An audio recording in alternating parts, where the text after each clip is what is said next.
Well, welcome everybody. Please get your refreshments, get settled in. And volunteers, if we have an opportunity, if we got some of the volunteers in the back, we might need some extra chairs up because I'm just looking at the number of open seats up here up front. We got some more.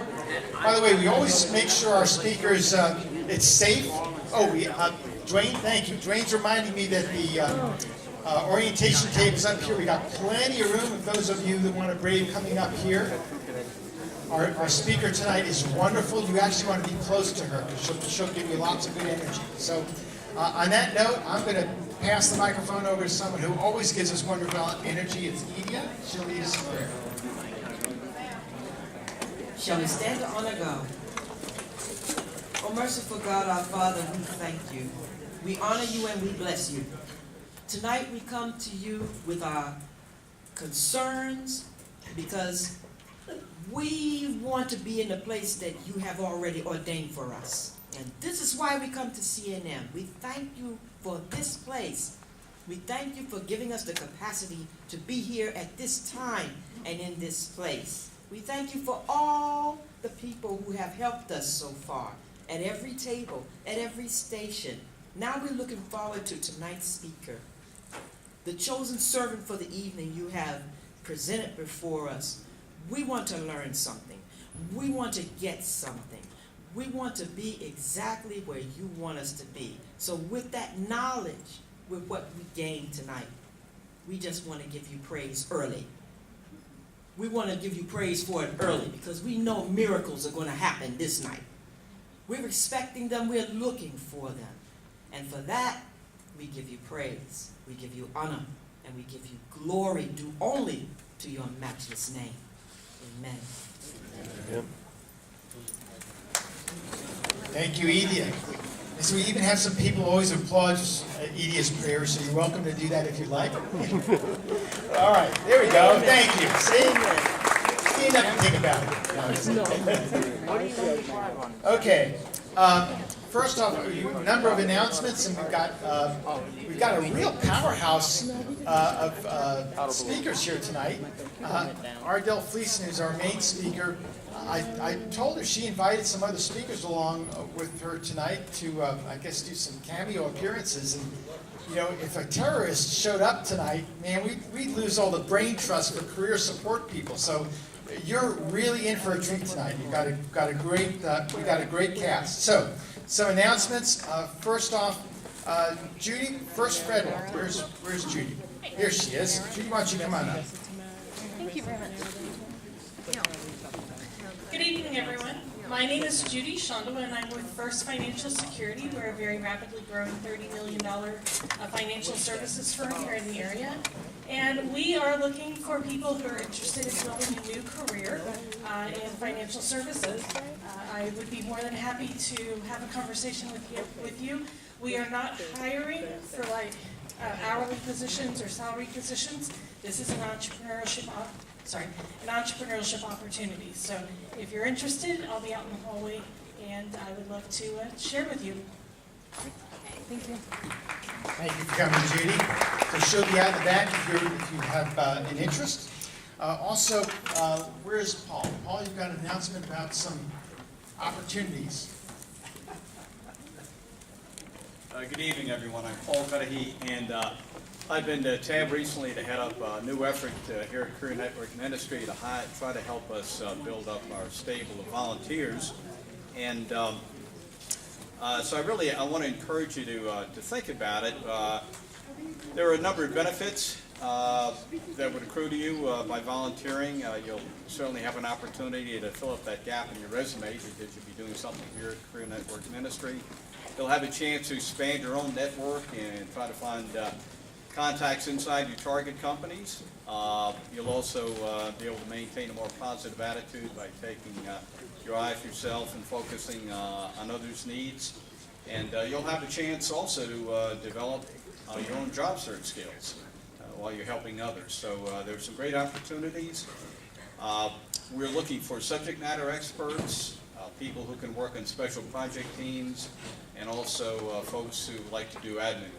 So if any of those areas appeal to you, some of the teams right now that are looking for help. I know the IT team, also the, I guess, prayer warrior team, accountability team, resume review team. I'll get to that. Thank you. So if you are at all interested, and I would encourage you to consider it, I'll be in the back of the room on my left, your right, and please feel free to see me or just talk to any one of the volunteers and tell them that you're interested in volunteering here. And sort of related to this, how many people in here like music? Great. How many folks in here like videos and photography? Fantastic. Well, we have an outstanding opportunity for you to get involved with our audiovisual team.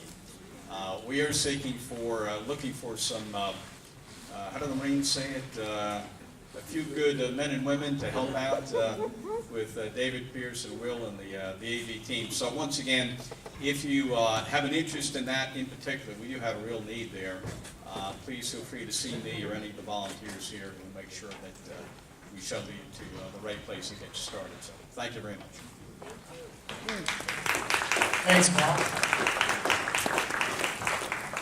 Okay, you know, you just never know when you start learning the value of networking who you're going to bump into. And actually, I was doing a cycle class at my gym the other night, and a very nice young lady who's been leading these classes. I got a chance to talk to her and share with her that I used to be in the health club business and hired a lot of people like her and really liked cycle classes. And we were joking about the fact that in this cycle class, it's the first time ever she had a male-only group in their cycle class. Back in the day when I was in the health club business, you know, most group exercise classes, well, that's only women do that. You know, the men don't do that stuff. Well, we've learned. So anyway, so I got talking to her, and in the process of talking to her, found out that she's actually the managing director of a company called Acumen Solutions, and they are hiring. And they're looking for Salesforce developers, .NET, Java developers. So if any of you are interested, or anybody have that kind of background and be looking for that kind of role? Anybody in the room? No?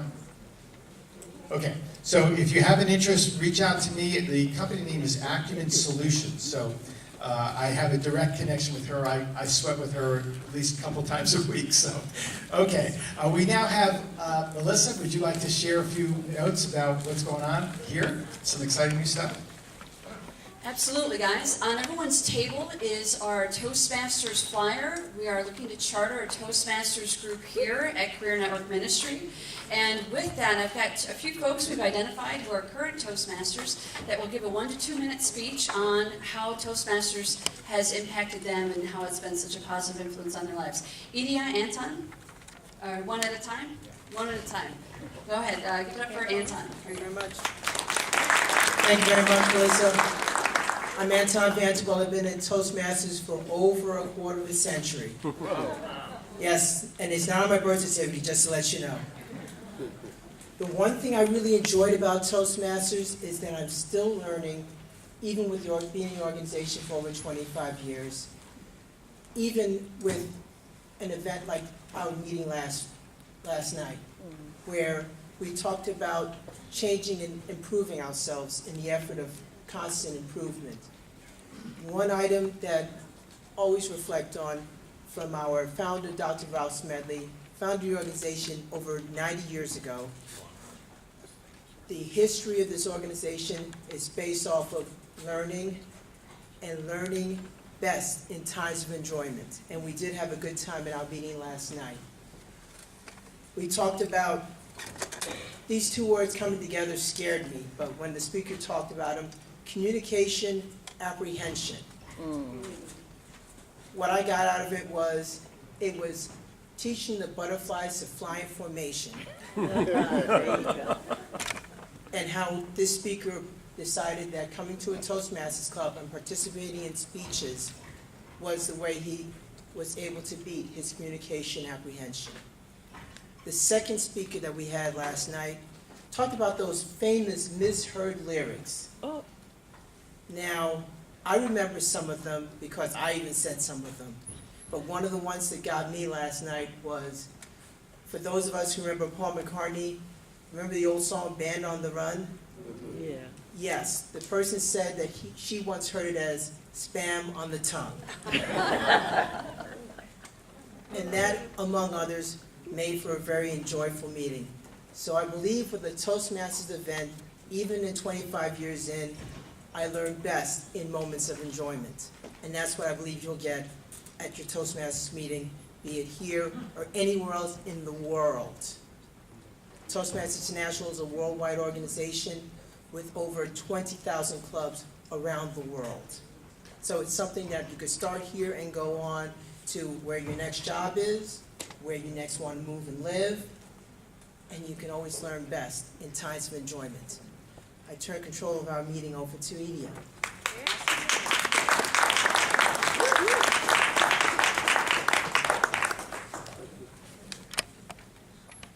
Let's cut to the real. Hi, I'm Edia. Say the last part of encyclopedia. Yes. Or say media without the M. Okay? I love it. I love it. When you lost your job, you became the general contractor for finding yourself another one. If you're tired right now and you've been looking for work, you are tired, forgive yourself because you have a reason to be tired. You have taken on, number one, you are research and development now.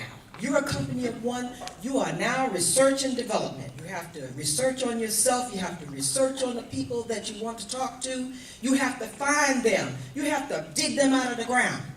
You have then become your marketing agent. You're your own talent agent. Your marketing department, it's you. You are lawyer. You are negotiating the relationship you're going to have with your next employer. You got a lot to do. That's not something to be sneezed at. That's heavy stuff. And one of the things you have to do, the thing that ties it all together, is you have to be able to present. You have to get your chest lifted up. You have to get the chin up. You have to breathe. You have to take over the conversation. This is what Toastmasters help you do. Now, Toastmasters was given to me as a gift. I'm not going to tell you who gave it to me, but this organization gave me a gift. And I'm telling you, it is one of the best gifts I ever got. And what you see standing before you here today is the result of that gift. And I want to thank you right now. Thank you, thank you. Thank you, CNM. Give yourself a hand.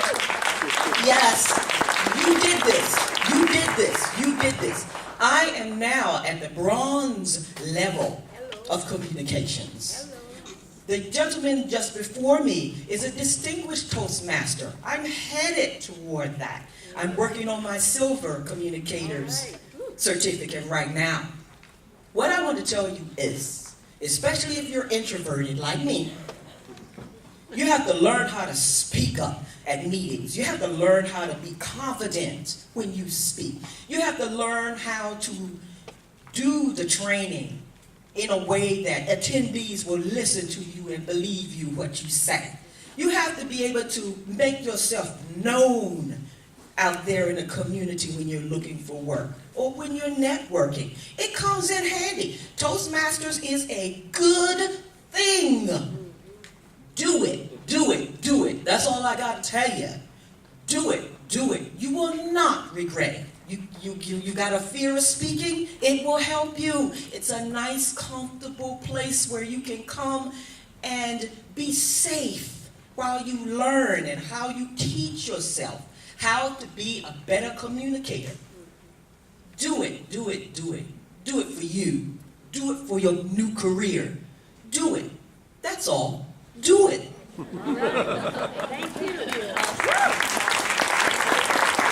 Thanks again, just to reiterate what Edie had said, that we are having our first demonstration Toastmasters meeting next week during the workshop hour of 6:30 to 7:30.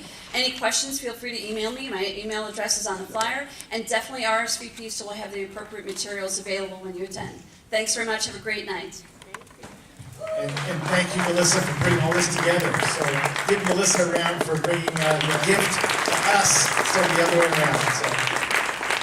And I can't not do this. I'm watching Edie present, and I'm watching these two over here looking at Edie present with big, whatever grins on their face, wondering about, if you had no idea what this woman was like 5 years ago. You want to talk, she's going, what'd you say, what, bronze level? She's platinum level at CNM. Because if you knew how quiet and, I'll say, unsure of herself. Go ahead. And It's true. feeling that she had very little to provide, right, to the rest of the world. You know, I mean, she's like, nothing to give. I you know, have she's nothing saying, to give. yes, you're exactly right now. You're right. Can you imagine how far she's come? I mean, it's just amazing. So if you apply yourself, it's amazing where you can get to. So give Edie a round of applause. I'm sorry, that was such a great team. Got me teared up, I'll tell you what. Okay, all right, so we do actually have a regular presentation tonight we want to get to. So I'm going to do two other quick announcements. First off, we now have our new marching orders from the church, which is we need to be out of here by 10 o'clock, not 10:30. Okay? So I have a little bit of hide left on me at the end of the night. We need to start that process, so we'll do little things like, the flashing the lights and, getting our armed escort to make sure you get, no, I'm just kidding. But just want to let you know we just have a little bit less networking time at the end of the evening, so if you'd all respect that, that'll be great because we do cherish our spot here at CNM. Last thing before I turn it over to our speakers is that someone came up to me and said, I really trust when I see things on the LinkedIn group, the CNM LinkedIn group, that if CNM is blessing them, then that's good stuff. And so let me point to one thing. Sometimes you're going to see some announcements on our CNM LinkedIn group, and I don't know if they are like super duper, LinkedIn premium, gold, platinum, whatever members, that somehow they get into our group without necessarily being approved, and then they're touting, we'll give you $1 billion a minute for this job. Just feel free to apply, and you go to mylovejobs.com. Some of these things are getting on there that we haven't approved, and they're being taken down because we just can't verify them. We don't know who's doing them. So just be aware that just like anything on the internet, you've got to be a little bit suspect, but we are trying to filter those things out. So please, when you look at some of those, you're probably savvy enough to know that they're probably too good to be true, or they're just trying to get you to some site and start having you pay for something. So anyway, we're trying to get those off of there. So I just want to let you know about that. So 10 o'clock is our witching hour. We need to be out, be attentive to LinkedIn. And on that note, let me introduce Ardell Fleeson. So let me tell you how I know Ardell. When I moved to Washington, D.C. in 2003, I was with a company called Club Corp. And all I know is when I walked into Washington, D.C., the guru in our area for anything related to Club Corp and knowing what a club environment should be like and how do you attract great members and treat them well and consummate customer service was Ardell. She, and because she was so awesome at it, her Rolodex was huge. Then she went on to get into real estate, which probably even further got her Rolodex even larger. And all of that time, she was busy giving back with a job support group, helping do coaching and so forth. So she has been giving back from the day I walked in the door into the DC area and gave me lots of support when I was with Club Corp. And now she's been this consummate, career coach and helping people learn how to network. And the one thing, other than all that good stuff I want to say about Ardell, she can tell you more about her career path, is with her career path, she's also in transition herself right now. So she's living your world, but you couldn't ask for any better person to give you advice other than some of the ringers she brought in to maybe participate with her tonight. So Ardell, the floor is yours. Thank you very much.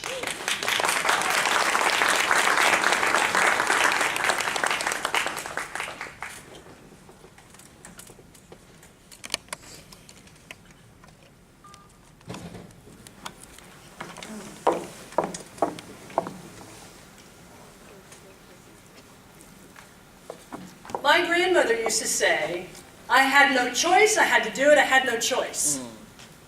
What do you all think of that? I had no choice, I have no choice. No. You always have a choice. How come you always have a choice? Why? It's you. Because it's you. That's right. Edie had a choice. That was wonderful. That's great. Do we have choices in how we spend our job search day? Yes. Okay. Is time heavy on your hands in your job search day? Yes. Yes. When is it heaviest on your hands? That's a question I want you to answer later. When is time heaviest on your hands in your job search day? Okay? That's a really important question. Knowing your daily cycle, knowing your own circadian cycle, and getting a grip on that cycle so that you use your best energy. So let's go to the first slide, please. I have several takeaways tonight. I want you guys to be taking notes. It is rude to not take notes when the speaker is speaking. So don't be rude, right? Don't be rude. And if you don't take notes in a job interview, you are a what? What? What? If you don't take notes in a job interview, you will stay out of work. You must always take notes to a job interview. You must always take prepared questions to a job interview. So while you're getting a paper or a pencil, you must show up with a portfolio that looks nice, right? A portfolio that looks nice and a pad of paper to take notes. But I want you to have 3 pieces of paper that have 9 questions on them, 3 questions each, so that you're prepared with questions for your interviewer. It's respectful, it indicates you're prepared. You can obviously have the same 9 questions for every interview, right? You don't have to make up new questions. But that shows that you're prepared, that you're considerate, that you're taking the time with them very seriously. That's that earnest message that you're putting forth. What do you think about having a resume with you when you're sitting down for that interview face-to-face? Should you have a resume in your portfolio or not? Yes. Absolutely not. No, no, no. Oh, really? I had this experience about 6 weeks ago. It's a live opportunity. It's going to happen probably, yay or nay, will come probably the end of September. If I'd handed that lady a resume, she would have buried her nose in the resume, right? And the resume I had at that point, big plug for Shira, resume I had at that point was not the appropriate resume for this position, but I didn't want her to see the resume. My philosophy on resumes, I got my last 4 jobs without a resume. If you are leading with a resume, if you're saying I'd like to introduce myself, here's my resume, stop it. Stop it. A resume is a list of reasons not to hire you. It's an exclusionary document, not an inclusionary document. You must have a good one, and you must produce it when it's asked for, but it is not a sales tool. A resume is not a sales tool. It's damaging. Job seekers are afraid. That's why we have time heavy on our hands during the day. We're afraid, and so we send them a piece of paper instead of showing up in person and letting them get to know who we are. This lady that I interviewed with asked me the best job interview question I've been asked in a long time. She said, Ardell, you say you've been studying the industry. This industry is senior living. You say you've been studying the industry. Where do we fit? Right? So you can turn that around into a great job interview question, one of your 9. You've been in your industry for 20 years. You've looked at their LinkedIn. Where does your company fit in the spectrum of the industry? It's a wonderful job. It's a wonderful question for that conversation. Okay? I've got a little hope for you before we delve in. How many of you have ever had a job? Right? Okay. And in that job, you guys are like a clump. This is my clump of experts, right? This is the expert clump. The job notion in most conscientious workplaces is that you have a project which has a deadline, right? You have a budget for the project. You generally know on whom you're going to call, which resources in your company or your collaborating companies you're going to call to produce the deliverables. Somebody tell me what I'm leaving out. You're working on a project, you're doing a job. What am I missing? Anything? I don't know. That sounds like the whole thing to me. Pardon? Reporting back to someone. Reporting back. What's your schedule of meetings in the interim while the project gets done? You may have some KPIs, right? What else is in a project? Deadline. The deadline for the deliverable. What else is involved? Working in an office, right? Constraints. Constraints. That's exactly right. Office politics, always. Big time stuff. What else is involved? Risk. Tons of risk. Culture. Client can be mad. The culture of the company? That's exactly right. I'm glad you're here. That's great. Oh. That's exactly right. I already missed up with that. So all of these things are part of the business process, right? When you're in job search, it's the obverse. It's the upside down of that. Do you know when your job search is going to end? No. No. Do you know when you're going to run out of money? Do you know who you should be calling on definitively to get the job done? No, No, absolutely not. What else do you not know in job search? you don't know what you don't know. You don't know what you don't know. That's exactly right. You don't know what you don't know. Anything else you don't know in job search? When you will get the job, which is the end of the search. This time. So I invite you to pat yourselves on the back, and pat, right? Because you're doing a very hard thing. I think job search is like one of the most difficult things that happens to us in adult life. It's very, very, very challenging. But let's shift that paradigm. Look what it could, now who says I hate to sell myself? Who says that? Stop saying it. It's very egotistical. I hate to sell myself. It's just baloney. You're not selling yourself. You're selling your asset. You're selling the battery of skills and experience that you bring to a company. I speak to engineers all the time. Engineers will say, I'm never going to network. I hate that stuff. It's disingenuous. It's not me. I'm not going to do it. And my rejoinder is, if you won't do it for yourself, then do it for your kids. Because networking, selling yourself, which is the wrong phrase to use, is an intrinsic part of job search. And the meat of tonight is 6 steps to a decision, 6 steps to an end, and we'll go through some of that. So, job search is a head game. Is life a head game? Yes. Right. How many of you have ever been married and aren't married anymore? Oh, come on, guys. There are more divorces in here than that. Right? It's because you can't get your two mentalities together, largely. There are many other reasons. But so much of life occurs between our 2 ears. And do we have choice and control over that? Largely. Largely. I'd say 80, 90, 99% of the time. So how about thinking of this as a longer than you wanted to be vacation, right? That this is a time when you really do have the time for self-improvement, for contemplation, improving your relationship with God, improving your relationship with your peers, with your family. I'm so busy right now, and I want you guys to, one quick parenthetical, I always do this. I'm a high energy person, so don't you be sitting there thinking, she's got more energy than I do, I can't do that. Or she's an extrovert, I'm not an extrovert, I can't do that. I want you to pick and choose. I want you to cherry pick what I say that you can do. And I want you to leave tonight with 2 or 3 things that you can do, which didn't occur to you before, right? That's what my mission, my ministry is to impart that to you. I'm hoping that you will leave with 2 or 3 things that you never thought of before that are pretty interesting to do. That's how a job seeker stays busy. One new idea every day. When's the last time you had a new idea? I have a mentor in public speaking, Maggie Bedrosian, who asks her audiences, when's the last time you felt really good? When's the last time you felt really good? Isn't that a great question? It should be every day because of the Lord, but it's not because of how we are, right? So I think that's a great question. So improving your health. I just went back on Weight Watchers. I was in Austin. I have 2 cousins who are in their 80s. She's totally gone with Alzheimer's. His big job was to take care of her. Now he's going with Alzheimer's. They're not Christians. He says, I'm just waiting to die, I'm just waiting to die, just waiting to die. And the Alzheimer's has got him into an apathetic state. I was going to go be Miss Cheerleader, let's go to lunch, you know. They didn't want that. They just wanted to be there. So my visit was sort of a I'm sure they appreciated I came, but in terms of what I wanted to do was just really cheer them up, make them happy, talk to them about God. They were not open to any of that. My 3 cousins and I are all only children, so it's just us. So part of going to Texas is drinking a ton of margaritas and eating as much Mexican food as is possible in a 24-hour period. And this was 6 24-hour periods back to back. So I came home, got on the scale, and said, who else is on here with me? So I'm back on Weight Watchers now, and I'm feeling so much better because I'm back on Weight Watchers. And Freddie Donner, who goes to camp to learn how to eat pure food, is going to talk to you about being healthy. Yay, Freddie. So hi everybody.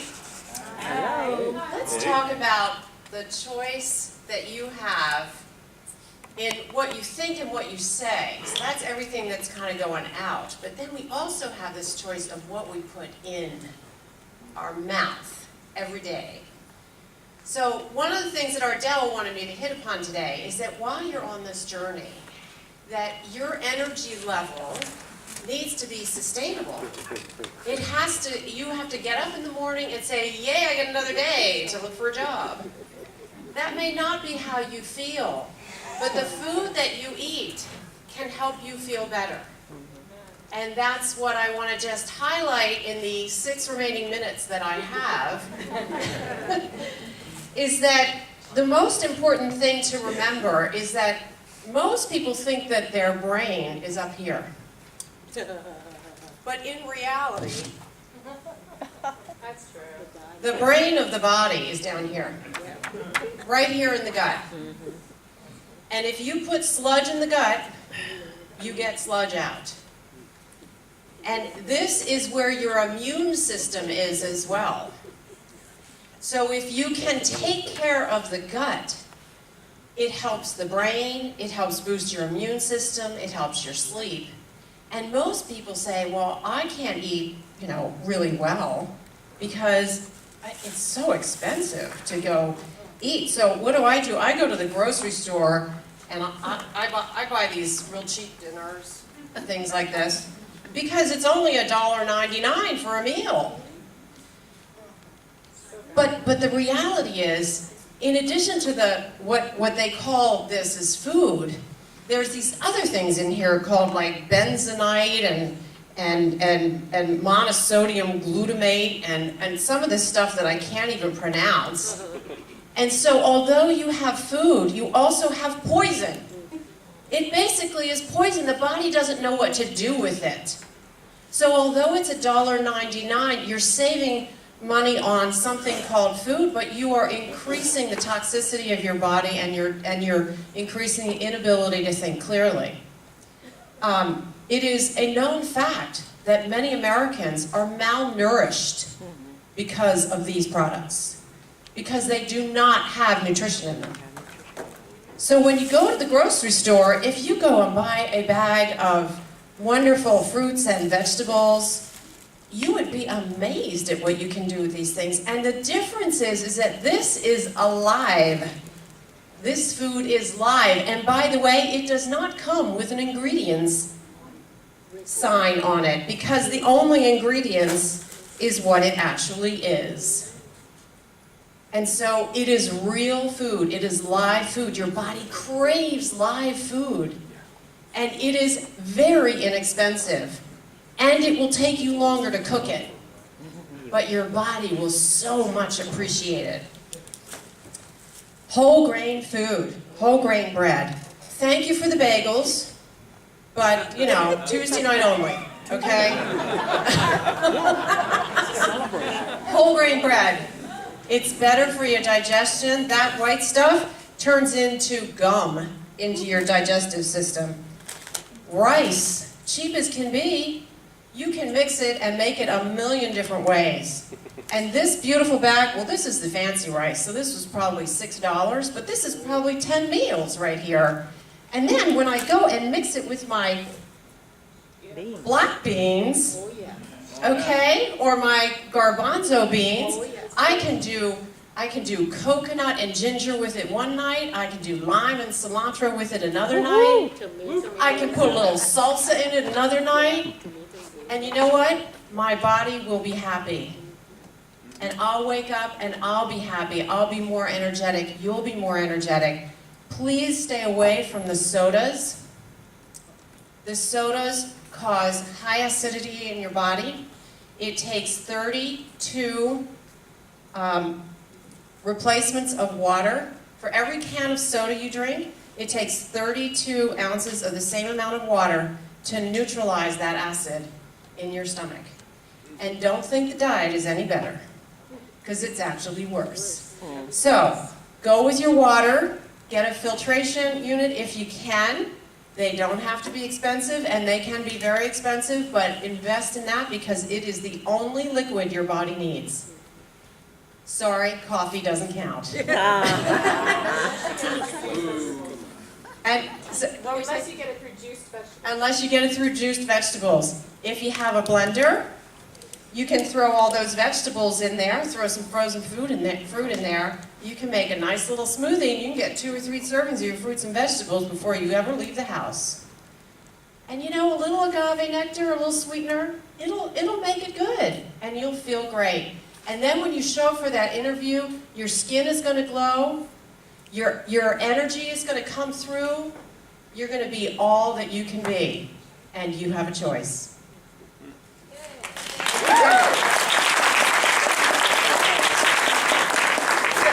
Dinner at Freddie's house, and we have to leave at 10:30. Everybody chose at 10:30 for all those lovely vegetables. Let's thank her again. Hey. Thank you so much. That's great. So how can you be busy all the time? You're supposed to be working an 8-hour day in job search. Who can tell us what their toughest time of day is? Who wants to share that? Yes, sir. Getting up. Getting up. Who else has that? Who's waking up at 4 in the morning? Who's going to bed at 4 in the morning? Yeah. Waking up at 4 in the morning is a depression, big red flag. Big red flag. So listen, if you're waking up at 4 in the morning, listen hard to me. I was in a terrible job. I was doing it almost every day. I got the shingles. Finally, God said to me, why don't you get another job? I went, well, okay, what a good idea. But after I'd been beaten to a pulp in this particular position.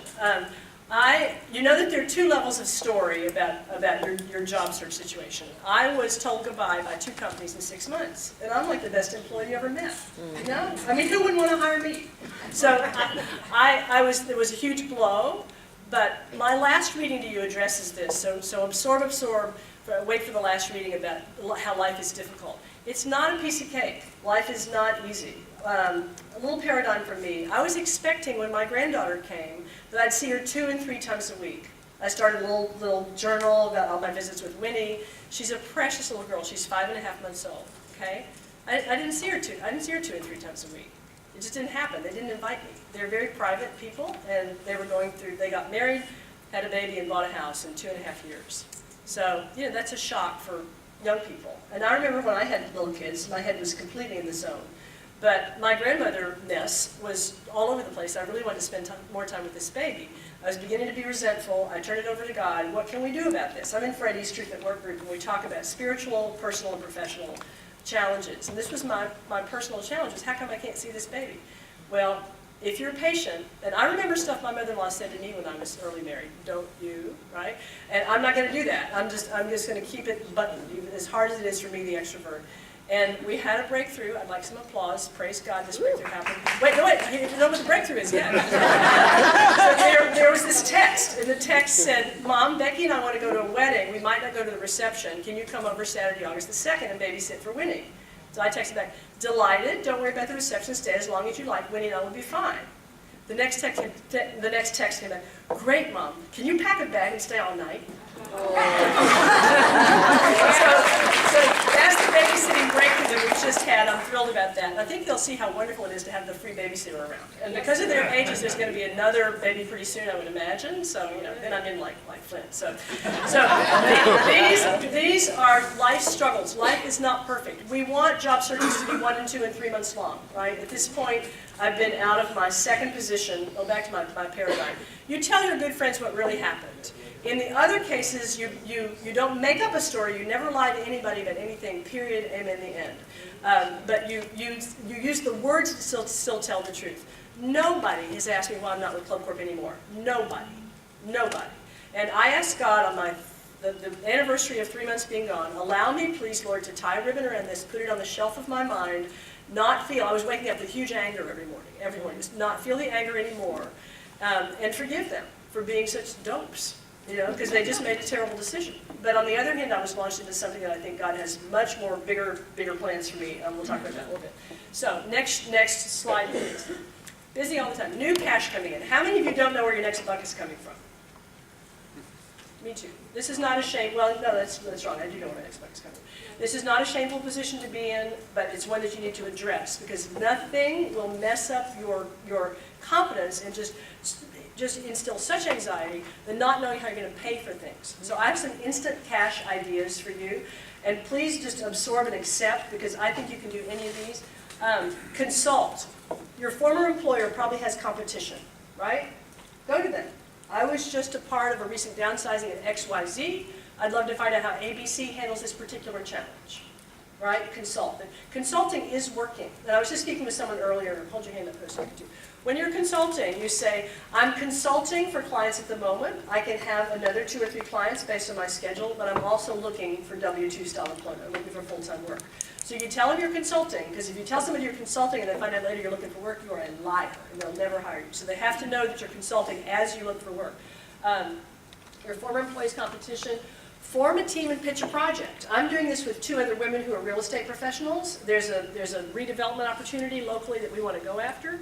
So we're signing our own teaming agreement tomorrow at lunch, and we've put together a statement of work. We've left the money and the percentage on the deals, on the transactions blank.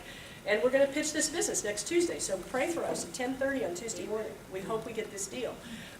We know what kind of money we want as a monthly fee. We were looking at hours and that nickel and dime them to death. We don't want to do that. We just want a chunk of money every month. This is every month for 4 years. So when we renew the idea every 6 months, we just thought this up, right? We just like these people and went after them and said, give us a proposal. So if the guy comes back saying he's going to pay us $2,000, the 3 of us $2,000 for the first 6 months, we're going to say, no, thank you. You know, it's just not enough money. But we do have some benchmarks above that. So we're not saying the first number, which is the typical negotiation technique. We want them to. Who can you pull together? A couple of buddies of yours that you work well with and go after a piece of business. It can be a short-term thing, like 3 months or 6 months. It doesn't have to be for the rest of your life. Well, that might mess up my job search. Come on, if you don't have a job, there's nothing to mess up your job search. This is part of being creative. Does anybody have an idea along these lines? Anybody done anything like this? House sitting and dog sitting are great. And it's great because it got me away from taking care of my mother. That's good. That's a vacation for me. Yeah, house I sitting. got paid to go on vacation. House sitting and dog sitting are great. I'm thinking about bigger bucks opportunities, things that are not menial labor, things that really are in your business or your professional wheelhouse. Go after those again. Housemates. You guys have heard me say this a million times. They're a blue million, that's a Texas expression. Young people coming to town to do 2 things. What are the big drivers for the millennials? Do you guys know? Why do they come to Washington? Young people's town, but I'm talking about 2 market drivers. Pardon? Internship. Internships are huge. I mean, they're huge, huge. What are the internships in? Politics. Government. Politics, government. What aspect of politics and government? You guys are right, you're getting there. What? Government relations. No, they come for anti-human trafficking, right? Big stuff with millennials, and they come for cybersecurity, anti-terrorism. Those are the 2 big draws in Washington. So you must think about asking somebody in your household to let somebody else in your household. If you live alone, if you have an extra bedroom, some of you can't because you live in apartments and they're too small. I think you can if you're in an apartment, if there's an extra bedroom. Well, that bedroom's too little. Well, let them tell you that, okay? It's a ministry for me. Write this down, gracedc.net/classifieds. Gracedc.net classifieds is a wonderful classified ads page. I looked first at Craigslist. Too dicey. Ugh, I don't want those people in my house. But this is a Christian website, and it's absolutely wonderful. And I've had housemates now. In August, I'm celebrating 3 years of young people as housemates. I've had a wedding shower, a surprise wedding shower. I've attended a wedding.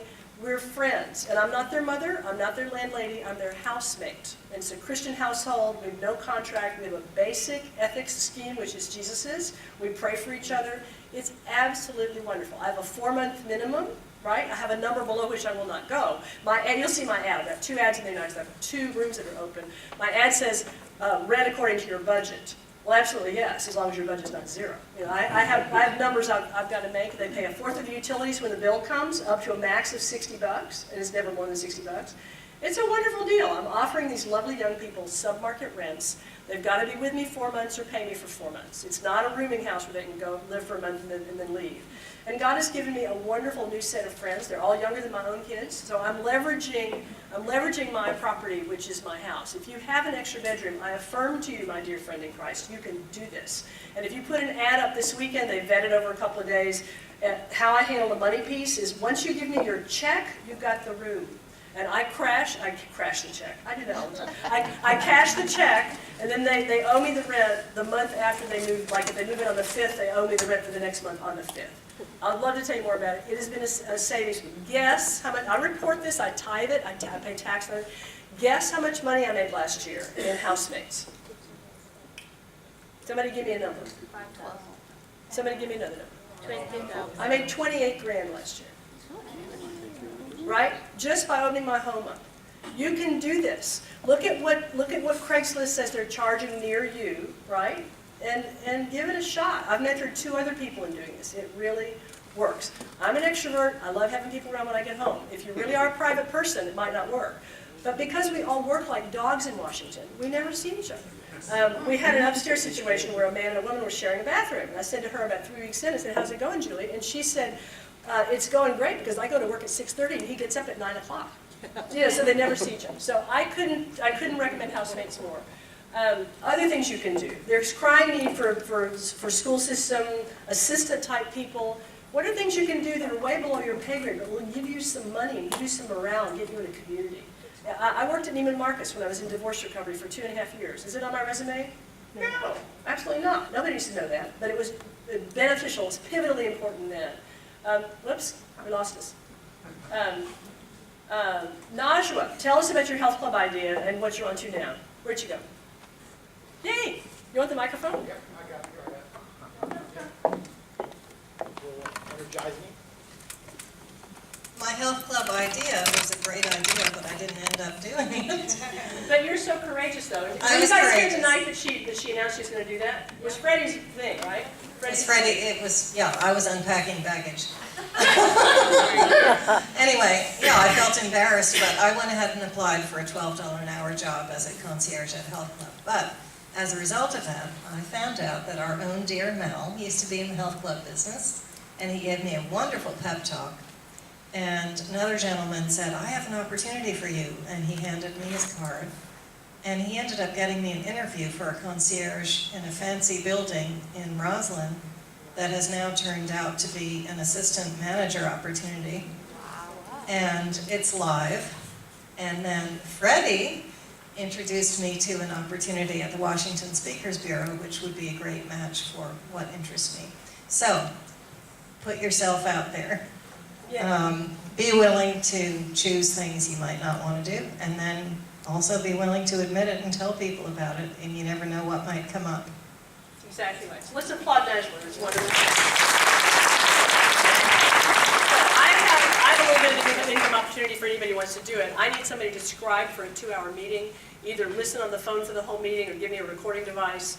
That'd be great. You want to do that? That'd be wonderful. I'll pay a little money, not a whole lot, but I need somebody. I don't have time to scribe because I'm facilitating. So if you want to do that for me, Najwa just put her hand up. That's fabulous. Just in case she's not available, if there are 1 or 2 others of you, that'd be fantastic. So Mike Cook is an insurance guy who's a real ace in the hole. You guys know Mary McLean. She's in this group. Mary's fabulous. Mary gave me Mike Cook's name. I'm on Obamacare. It's great. I'm paying $147 a month for a $417 policy. You got to level with them, and you get a job. It becomes more. So let's go to our next. Mike is fantastic. Let's go to our next slide. You resolve never again to be without an emergency fund. I have an emergency fund that I'm working my way through. It'll last me for a while, but I'm telling you, the last time this happened to me, I didn't have an emergency fund, and it was awful. It was just terrible. So it's a self-respect thing. Do that for yourself. It's a self-respect thing. Men in particular don't want to communicate with their spouses about job search. One of the wonderful things about CNM is there's no embarrassment in this room.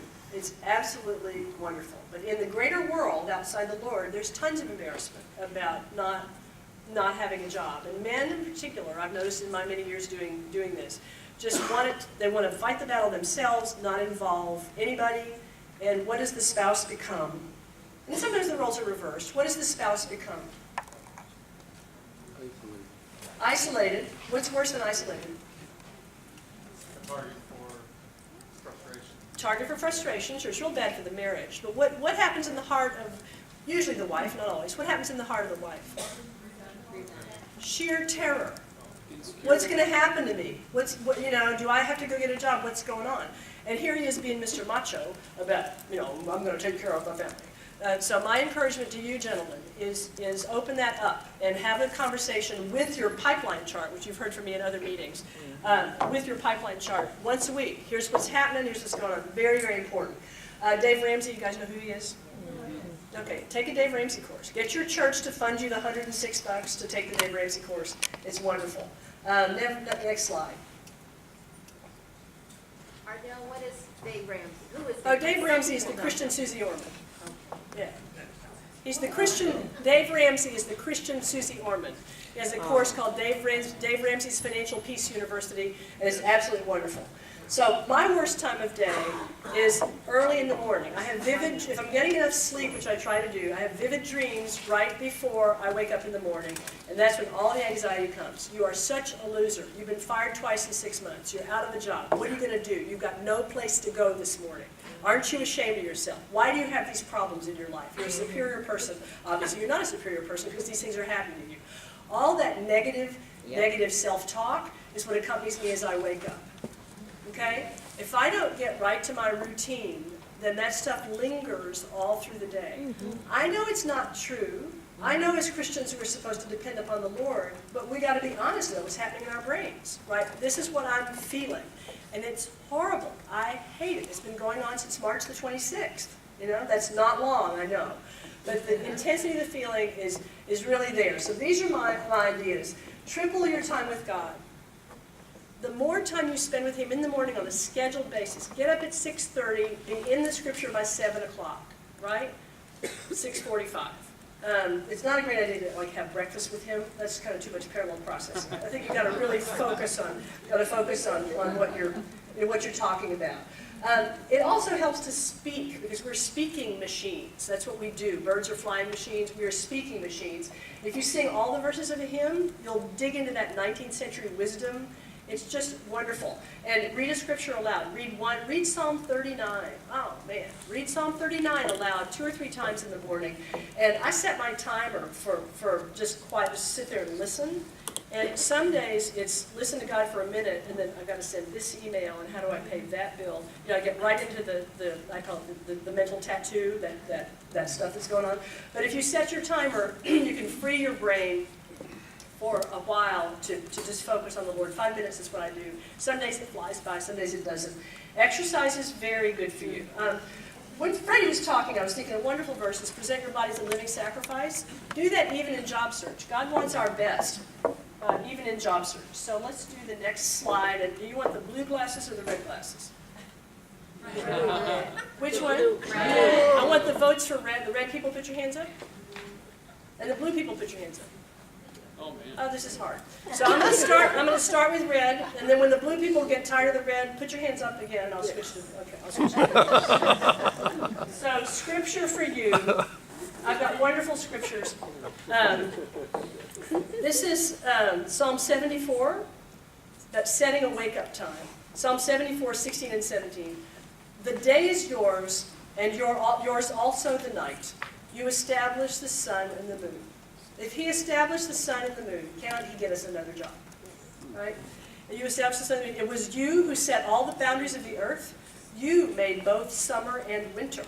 And if you weren't outside today having a good old time walking around, just getting your brain aired out, you missed it was wonderful, missed a great day. I'm loving being out of work in the summertime. As much as I love being out of work. For my darkest hour, Psalm 40, verse 1 and 2, I waited patiently for the Lord. He turned to me and heard my cry. He lifted me out of the slimy pit, out of the mud and mire.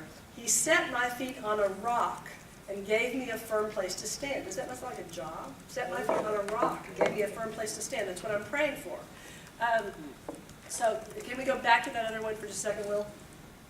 Okay, the next one, please. So you've heard me speak before about this, perhaps. The 8-hour day is divided into 2 hours, 4 hours, and 2 hours. If you have discipline about what you're doing with that time, and even break down inside that time, you'll feel like a person with a job who's actually making progress on things. The first 2 hours is affirmation and education. Nigel wanted me to speak to keep your competencies fresh.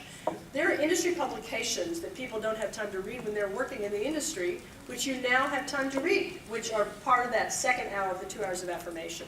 This is the cavalcade, this is the cascade of events that works for me. 4 hours of administrative stuff, on the phone, preparing for interviews, making sure those 9 questions are right. How many of you have no follow-up to perform at this moment at all in your job search? No follow-up, you've got nothing to do next. And tell me why. You just graduated. And so have you started, who's talking to me? I didn't see you. Let's say, so have you started your job search? A little bit. What? I am looking, but not a lot right now. Okay, now why are you not looking a lot? One time I'm on vacation, so I'm in vacation mode. That's good. That's good. Motivated to do it right now. Yeah, there's this place where vacation goes like this and money goes like that. So you'll be off vacation as soon as you feel the need. My mother used to say, when your daddy gets sick enough, he'll go to the doctor. So you know, that's fine. So who has nothing else to do in their job search? There's nothing that you got to wake up and do tomorrow. Nobody wants to put their hand up. There's a lot of follow-up in job search. Whenever you go to a networking function, follow-up. Whenever you have an interview or informational conversation with somebody, a thank you note. I've got 2 thank you notes to write from today.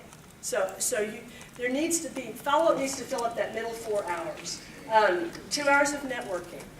So networking is vertical and horizontal. Vertical is amongst people who can hire you. Horizontal is CNM, which is absolutely wonderful. Some jobs have come between people in this group. Largely, you work for people who are not in this room, largely. So 2 hours of networking every day, 5 days a week, 10 hours of networking, 3 coffee dates a day. Many of you know is my stretch goal. 3 coffee dates a day. That's a lot of coffee dates. But if you've had 3 coffee dates a day, you've had 15 different contacts, you probably have follow-up. So what you do in the following week, starting that Monday, you do all the follow-up from those 10 hours of networking, those 15 coffee dates. Yes, ma'am? So 3 coffee dates a day is your stretch goal? It's a good goal. I mean, is anybody having 3 coffee dates a day right now? Like once. What? I did it once. Yeah, 3 a day. It sounds preposterous, but you should see the Panera and Reston Town Center, pardon? You meet people at networking functions and say, let's get together, and then you follow up on that. Many people in this town say, let's get together, and they do nothing. Judy Shandor and I are trying to get together, and it's been like 3 months. But, you know, we're gonna do it. It's going to happen. Yeah. Yeah. I had lunch today with a pastor of my church. We've been trying to get together since May. Right? No, this is August. Yeah, since May. So I didn't know, actually since March. So you see people at functions, you have coffee dates. Set up your own accountability group. Let's do our next slide. What about paying for it, though? Huh? It gets really expensive, though. Well, you're not treating it well. Yes, it does. And something I'm seeing amongst my girlfriends is we're meeting in our own homes. We're not going to Starbucks. We're coming over to each other's houses, which is like way free. Yes. Somebody? Oh no, that was my question actually. Oh, whether or not it had to be in a coffee house, having coffee. It doesn't have to be in a coffee house. You can sit on a bench and have water. You know, the water that you bring from home. But this is follow-up conversations. This is information gathering, idea sharing. This is networking. One of the steps in our 6 steps that we're coming to is seek the advice of Christians and non-Christians in the fields that you're interested in. What is that? That's networking. So 1 new idea per day. The type of job you could do, industry, company. Another one is write a white paper. I'm writing a white paper on the senior living industry. Have I put 1 finger to 1 key on my computer on the white paper? No. But I'm still writing a white paper, and I will do it eventually. A white paper can be 2 pages long, right, in a Word document. But that's very compelling, because a lot of people want to be mentioned in white papers. I'm writing a white paper. I'd love to hear about your industry observations. Take a course. It is really strong. I'm taking this particular course. I was given free access to a 12-lesson course on senior living sales, which I'm going to take as soon as I get back from vacation later on in August. I'm thinking now about putting together a networking group, which is sales and marketing types in the senior living industry that I'm going to found. I just need 3 other people to do that with me. And, you know, we'll meet at Panera, Starbucks. Yes, ma'am? You want to be in it? Okay, great. What we're observing, wonderful. So now we're 2. I've thought about that too. Now we're 2. I've actually thought about that. Forming your own networking group does a lot to set you up as an expert, as a leader in that particular group, and you dissolve as soon as enough people get jobs. You know, it shouldn't be burdensome. There's so much stuff you can do for free. Why can you do all this stuff for free? But what makes it free? the internet, LinkedIn, email, cell phones. So there's zillions of things you can do. I have an exercise for you. Does everybody have a copy? What's our next slide, Will? There we go. Everybody should have a copy of Guide to Senior Living, source book. And if you've been in my sessions, I run 2 sessions every month that two groups that I founded. If you've been in my sessions, you've done this already. Does everybody have a copy of Guide to Senior Living? I brought 200 copies. And Tony helped me get them out of the car. Where's Tony? Let's applaud Tony. Yay! Does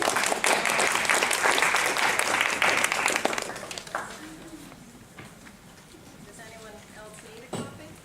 Yeah. Everybody should get a copy of this.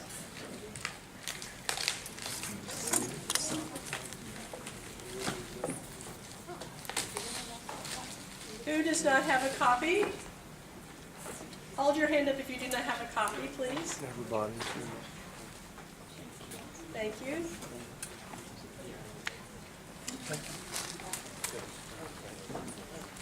Shira needs one.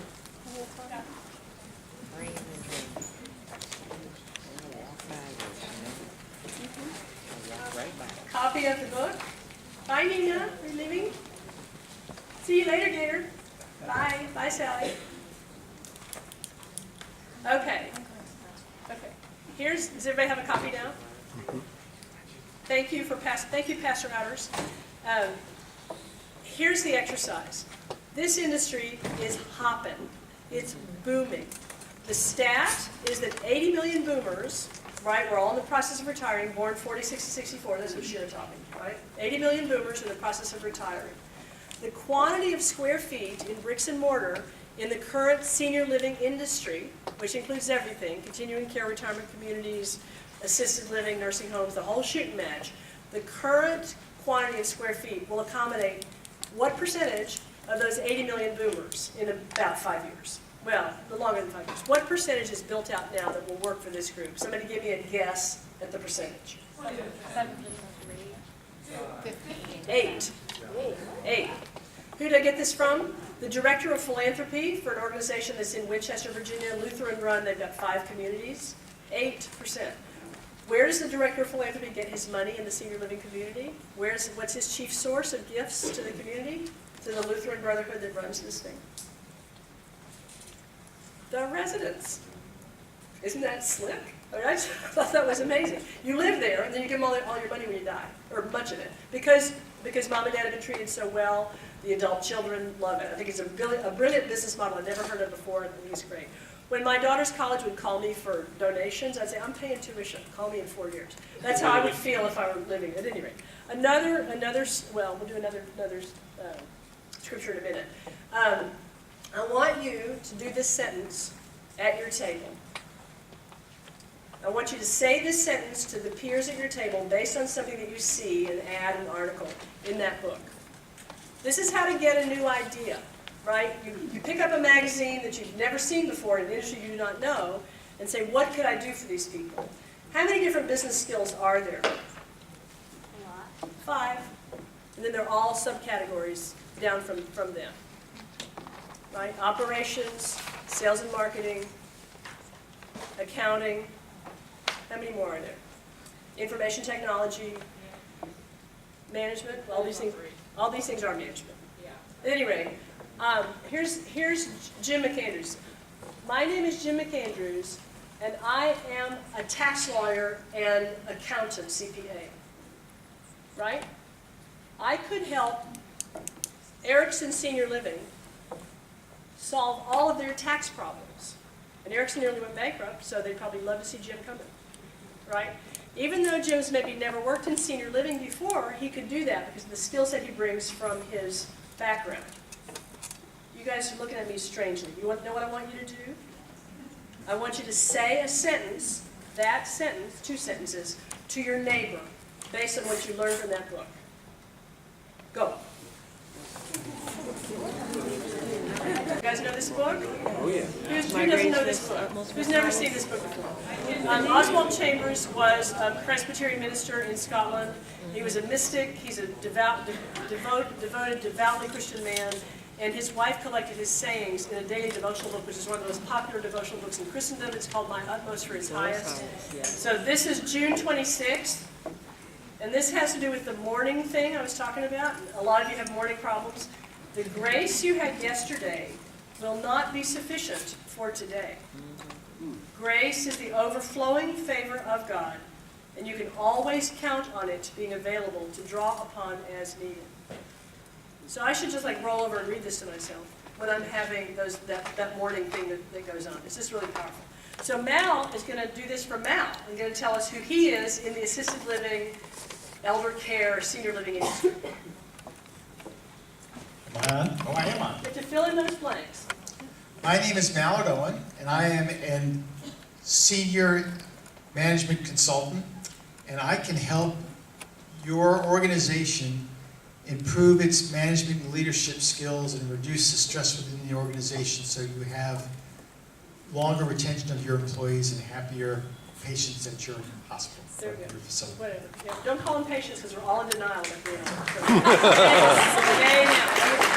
That was great. So what am I doing this for? I'm saying there are things you can do for these companies. These companies are real. How can you meet these companies? Write this down. DCSRG. What? DC Senior Resource Group. DCSRG. Go on the website for this magazine. This man, Steve Gurney, owns this space for media in Washington. Go on this website, and they have a whole ton of meetings. They've got like a meeting every Wednesday in different markets. You will meet people who are at these places. You meet the networking format that's golden is you meet somebody who works for the company, you follow up with them, and then you call on the right person inside that company. And you wouldn't have met them unless you went to the meeting. Got it? I'll give you an example. Classic, great networking. I was at the DCSRG, and I met a woman named Barbara Duncan who works for a group called Kensington, which is in Maryland. She said, can you come to my event in the morning? I said, no, I can't come. I'm occupied in the morning. She said, well, then come to our grand opening. So grand reopening. So 3 weeks later, I went to her grand reopening. The company has 5 owners. I met 4 of the 5 at the grand reopening. I said, what are you doing? I said, I'm looking for a job in senior living. I'm segueing out of my real estate practice into community sales director role. And they said, do you know we have a community opening up in Falls Church? We just got voted last week 4-3 by the city fathers that we can do it. You guys know where the Burger King is on Route 7 in the middle of Falls Church? No, that's where they, huh? We don't have food. We don't have That's right. Well, there's just no frosting like a Burger King frosting. But at any rate, that's where a new assisted living community, you don't say facility, that's too medical. That's where a new assisted living community is going to be. The Falls Church has just approved it. I want to take a community from blue sky, which is the terminology in the industry, to stabilization. So that was great. Then she and I had a follow-up meeting. We had that follow-up meeting on Wednesday. I would never have met this lady if I hadn't gone to the DCSRG. And there are lots of places like that. Senior living is hot, everybody. It's a great industry. They need to hire people. They're all social workers and nurses. They know nothing about business, nothing. So and as they grow, they're going to need this. In a group that I founded and run, somebody said, well, I'm an IT guy. You don't think Erickson Senior Living has a huge IT budget? You don't think Sunrise has a huge IT budget? So at any rate, your skills are transferable. I want you to be working in new ideas. New ideas are energizing. It's fun to think of new stuff. It keeps your brain going. It's not same old, same old. If you are waiting for the phone to ring or somebody to get back to you in an email, you just stop it.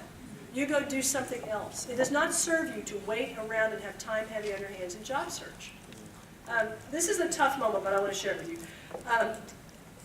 I'm a trusted advisor for Beltway Job Search Partners, so some of you may have heard this at BJSP. If you ever wonder about choice, and God spoke to me in this way, in a very real way, you do have a choice, and I'm going to shock you. I don't intend to be too shocking. You could commit suicide. Everybody has that choice. If life is that miserable, you could end it. There are many ways to do it. People do it all the time. We've all been affected by suicide in our lives. That's a choice. So when you get really low, I got out of the one job that I described that was so horrible because I was having fleeting thoughts of suicide. Unbidden.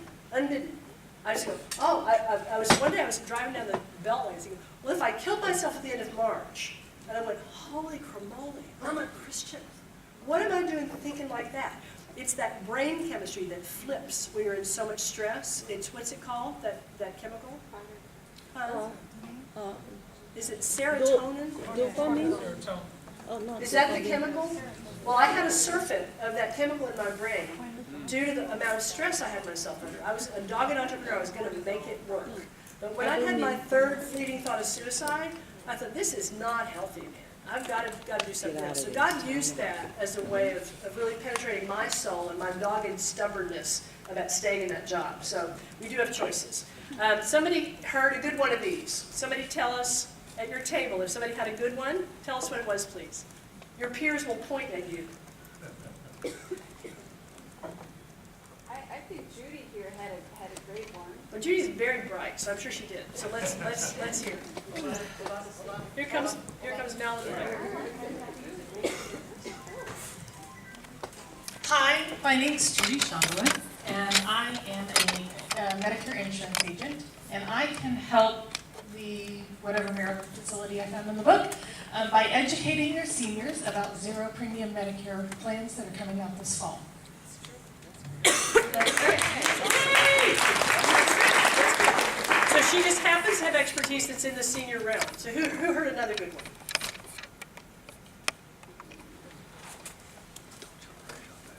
Looking at me, look at each other. I'm just the guy with the microphone. Back there.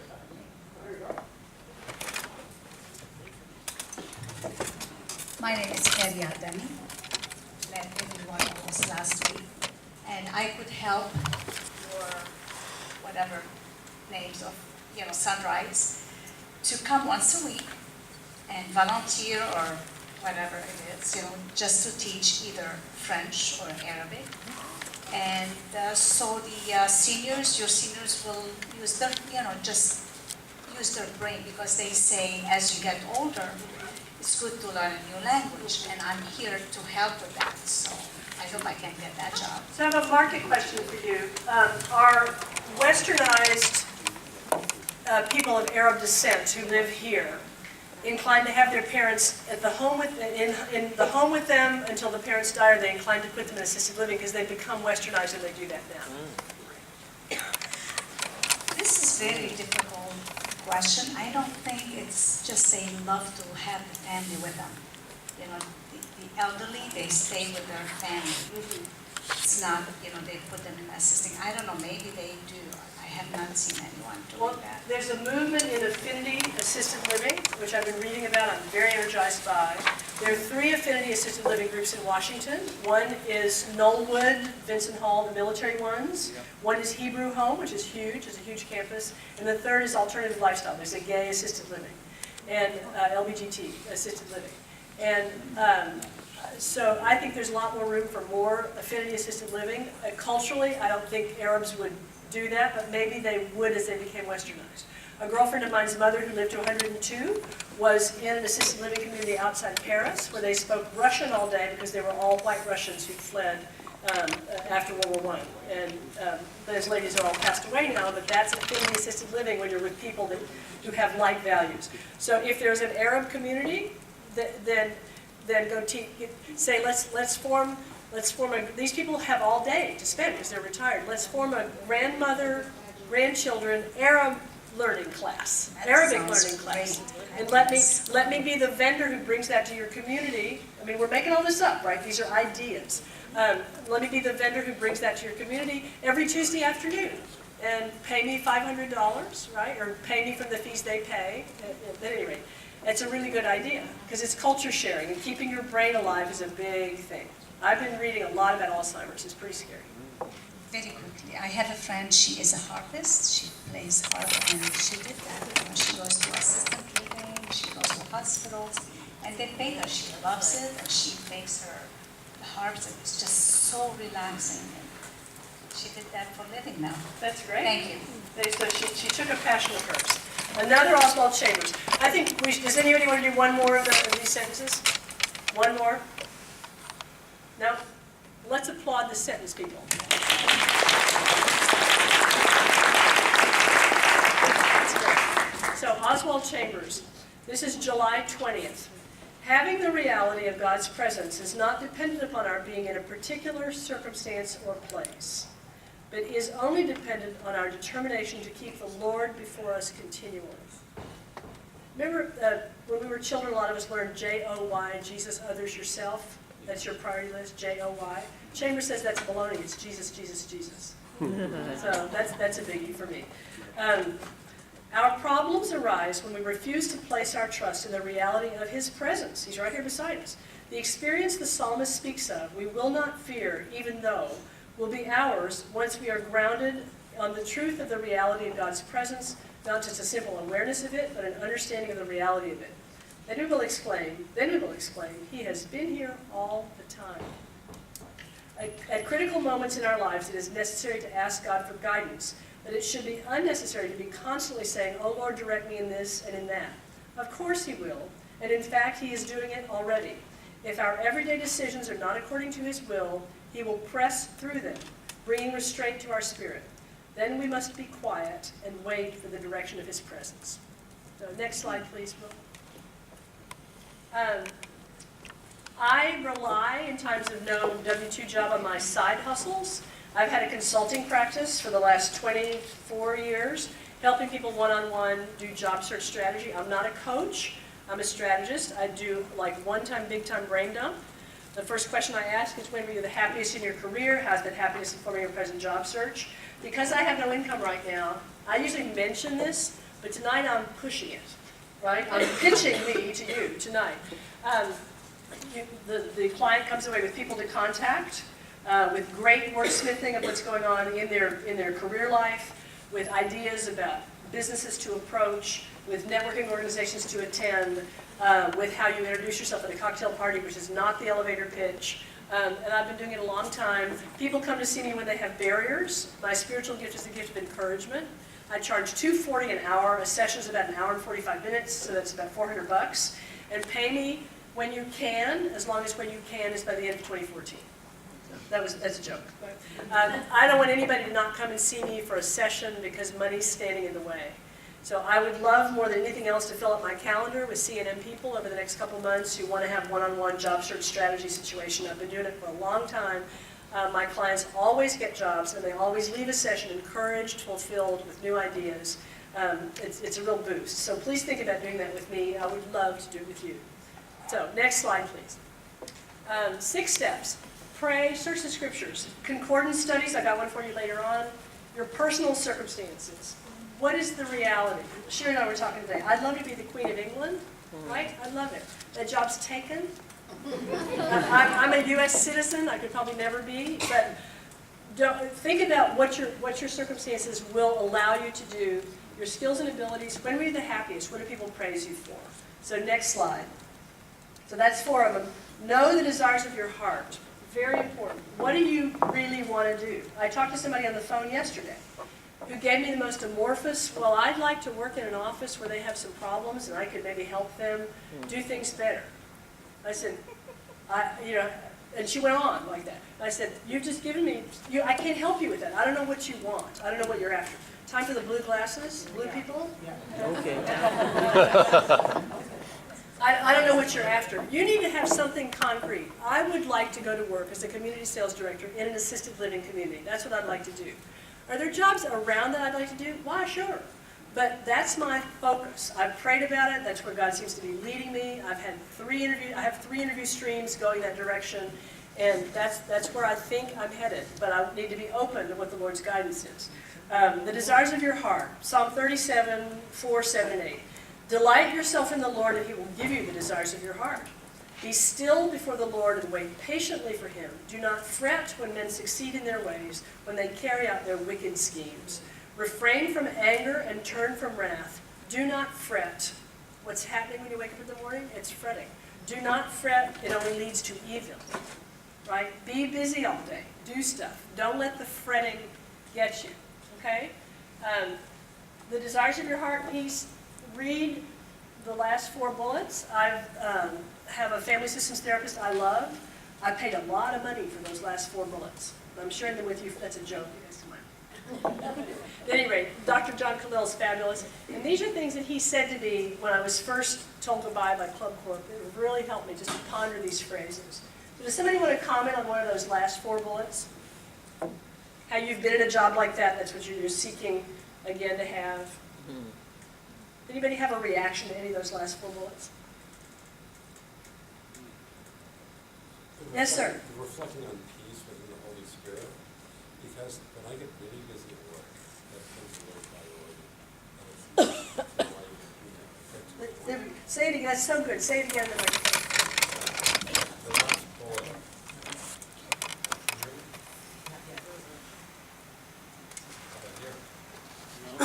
Do we need another one, Mel?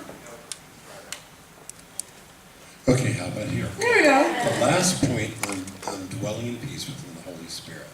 I found time to do that when I'm looking for work. But once I start working, my hours get very long, and I let that become a low priority. And for one reason or another, my life starts getting out of whack. And then I don't know if this is God's will to have time away from work where I get the chance to lean on Him a little bit more. But that's been the result. And as I go back to work, I want to keep this good practice of staying in touch with God on a daily basis intact. Cheers, John. I'm waiting for the right moment. Ardell invited me here to give you all a word of encouragement. You know the expression, it's not about whether you win or lose, it's How you play the game. right. That is absolutely the way God's kingdom works. It's about how you play the game. It's not about the destination. It's the journey. It's the journey. It's not about whether you get that job. It's not about paying the mortgage. It's not about career advancement. It is absolutely about you trusting the Lord. I have never, in my 20 years of working, I have never had a paycheck. I've always been in commission sales. Always. I have always had to trust the Lord for every single dollar that has ever come in. This is my 3rd recession. Obviously, it's the worst, right? And yet, the time for the greatest digging in to my trust factor. The last recession that we had, actually, excuse me, the beginning of this recession, I was at a point where, listen, part of my work is recruiting. A lot of you know that. I'm also a career coach. But at the time, in 2009, who was recruiting? Who was hiring? Nobody. That many people. In fact, that's why the firm that I was with for 15 years, Positions Inc., went out of business after 40 years, okay? September of 2009. Wow. So where was the money? Where was the... And it was Thanksgiving time. And at the time, my spiritual parents, my spiritual mom is with the Lord now, but they knew I did not have anything. And they wanted me there for Thanksgiving in Branson, Missouri. So they paid for my ticket to come, which is a blessing. And I didn't think that anybody else in the family knew what was going on, that I wouldn't have told them, but I just, you know how it is, right? So I get there, we have a lovely Thanksgiving. It's the Saturday, after Thanksgiving, a couple days later, I was out with a mutual friend. I came home to their house, and their 2 children, who were about my age, were there, and they were just leaving. We'd all spent the weekend together, and now their names are Julie and Craig, and they were going to be leaving. So we pull up the driveway, me and my friend, and it's nighttime, and Craig motions to me, he rolled down the window. I'm like, okay. So he sticks his hand into the car, and I'm thinking, what's he do, shake my hand? He's my brother, He puts $120 into my hand. Yeah. Apparently, my parents had told him about this. I walked into that house and I bawled. I bawled not because of the money, I bawled because of the love. I bawled because of God's provision. And it turns out that was their tithe. They gave me their tithe. And I knew from that moment, I knew that God provides. I knew that in my soul. And He will, and He will not let your head go down on the pillow without taking care of you, because He cares for the sparrow. And this is absolutely about your trust in Him. Absolutely about your trust in Him. And I have had people in my life who have walked this walk and have been down here And all of a sudden, this incredible miracle, this incredible provision seemingly comes out of nowhere. But they had such trust in the Lord. And you know, when can the Lord put something in your hands? Can he put something in your hands when your hand is like this? No. Your hand has to be like this. Which means everything that you go through, you give it to him. So, I just bless you in the name of Jesus. He loves every single one of you. And he will provide for you as he has always had and he always will. God bless you. Thank you, Sherry.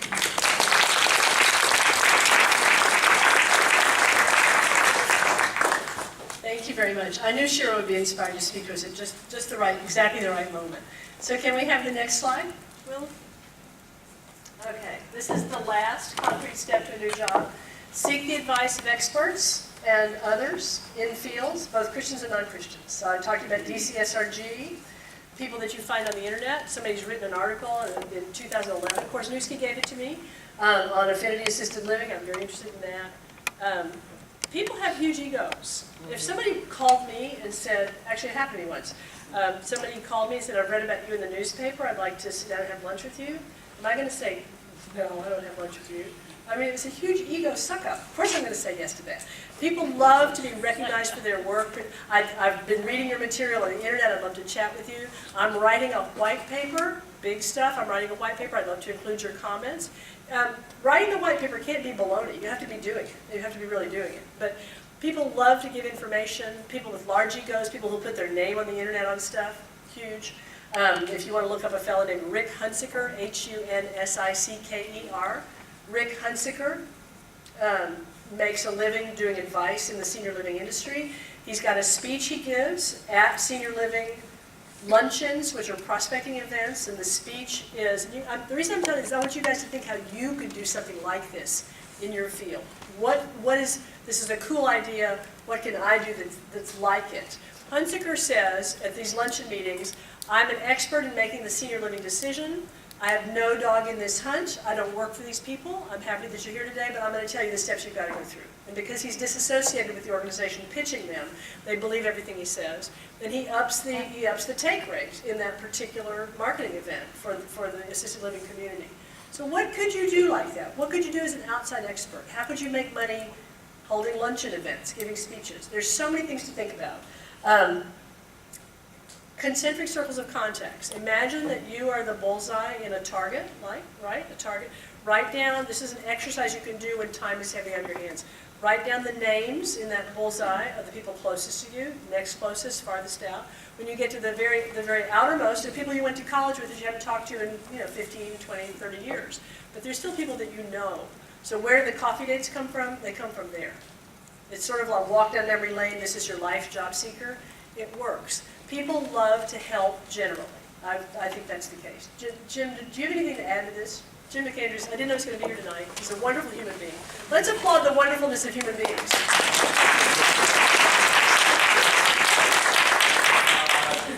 The only thing I would add is that there's no end to people you know. Just looking at life at this instant right now. I mean, your homeowner association, your church, kids PTA, the people you see at the market, the people you run with at the fitness center. If you just think about who all those people are and you take the time to ask them, what do you do? Or what's new with you? It's amazing how many more leads and contacts and further introductions you get. So I think to not appreciate, just from your life experience, whether you're 20 or 60, all the paths you've crossed, all the people you've influenced. It's amazing to me, I'm out of college several decades, but I'll contact somebody 30 years later, and it's like we just left school. And so it's really just a matter of taking the time to think about who's in your circles and reaching out. And half the time, those people are as glad to hear from you as you are to connect with them. So it's, I think as Ardell started out, it's very much your mindset. I'm an introvert. I'm going to be wiped out by the end of the day. I've been meetings all day here. But that just goes to how I recharge my batteries. It doesn't go to how well you communicate and how much effort you can put into that. It's really, mind over matter. And just committing yourself to do it. And it's like anything else. If the basketball's on a playground, you walk out for the first time and take a shot, you're almost certainly going to miss. But if you practice that skill, the next time you're going to do better. And the time after that, you'll do better still. reaching out to people and networking is exactly the same thing. And it's really just being aware of where you are and not envying somebody else's network, but really thinking about all the people you cross every day that maybe you haven't taken time to get to know. So. Thank you. That's great. So I have another Oswald Chambers for you. Ardell, could I say one thing? Yeah, sure. Is it working? Oh.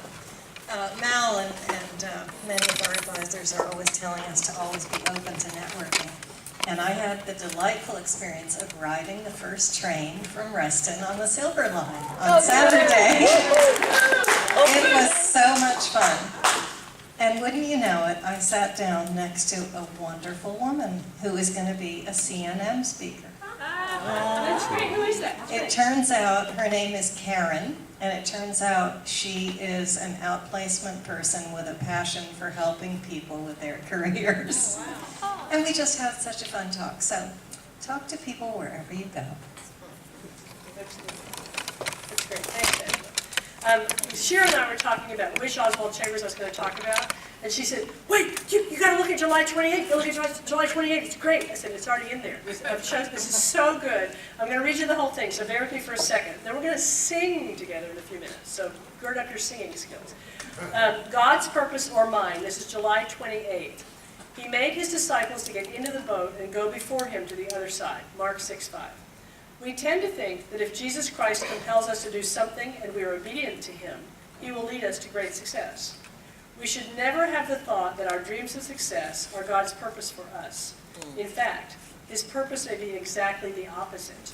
We have the idea that God is leading us toward a particular end or a desired goal, but he is not. The question of whether or not we arrive at a particular goal is of little importance, and reaching it becomes merely an episode along the way. What we see as only the process of reaching a particular end, God sees as the goal itself.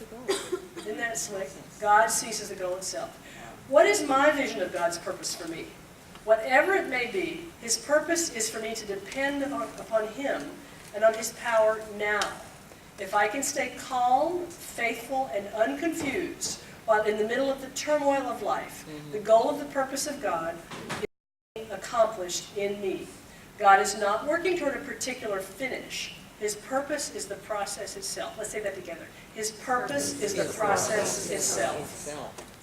What he desires for me is that I see him walking on the sea with no shore, no success, nor goal in sight, but simply having the absolute certainty that everything is all right because I see him walking on the sea. It is the process, not the outcome, that is glorifying to God. God's training is for now, not later. His purpose is for this very minute, not for sometime in the future.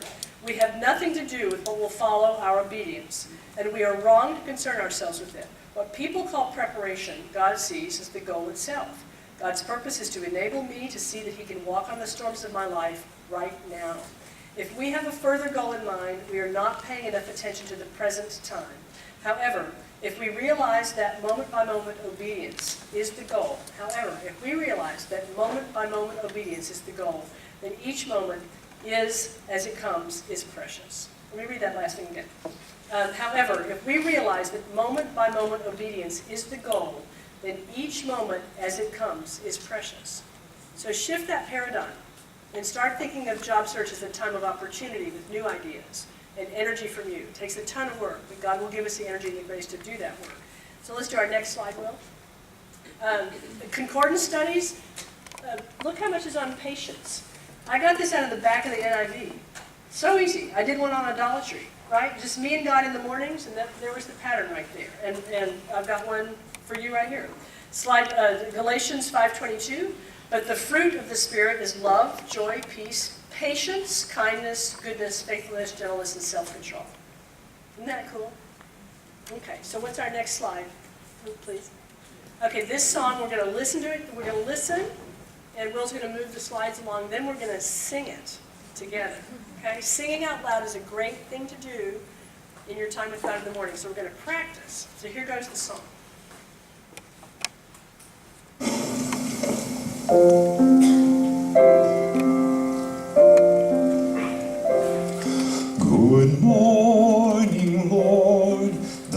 night is past, your mercies tenderly greet me. Throughout this day I will follow your way, remembering you're always with me. You are my strength, my comfort and hope. Trusting you, I will not fear. You are my rock, my counsel and peace. So faithfully you're ever near. I dare not walk through this day alone. Stay close beside me, I pray,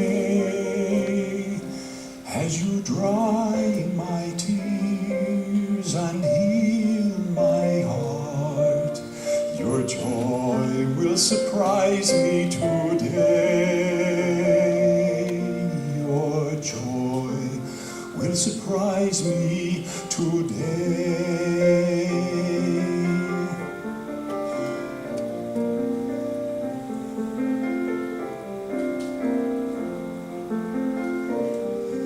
May I be strong for those I love. You cherish each one in your sight.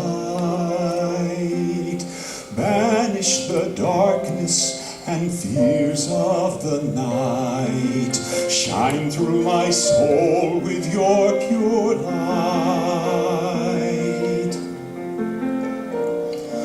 More like you, Lord, I wish to become. Redeem this crucible's pain. Place a new song in my mouth, my King. I trust and believe that you reign.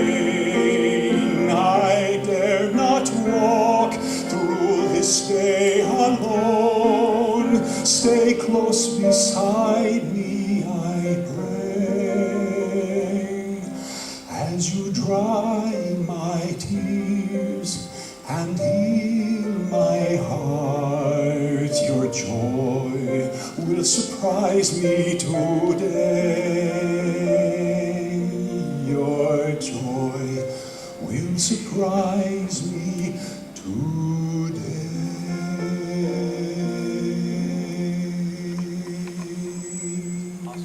So shall we sing it? Awesome.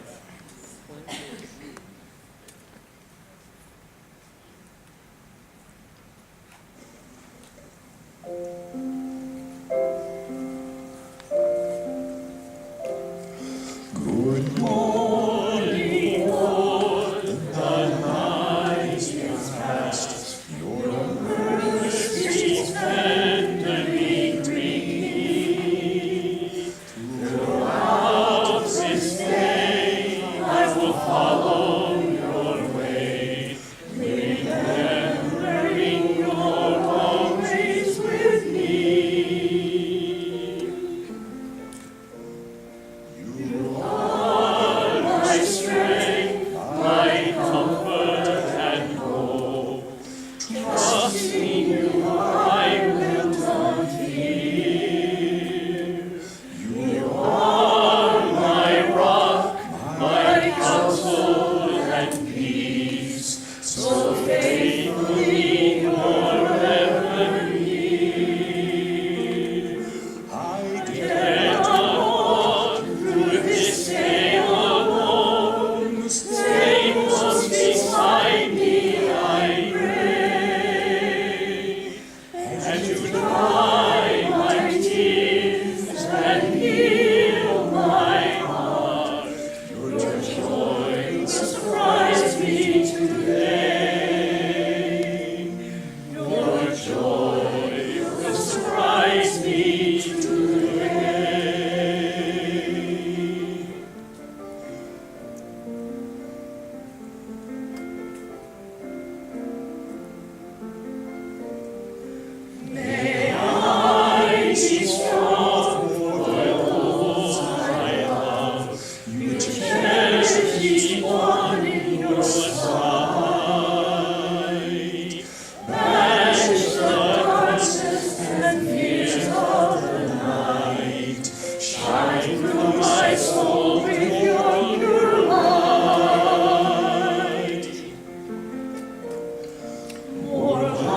slide help? You just got done.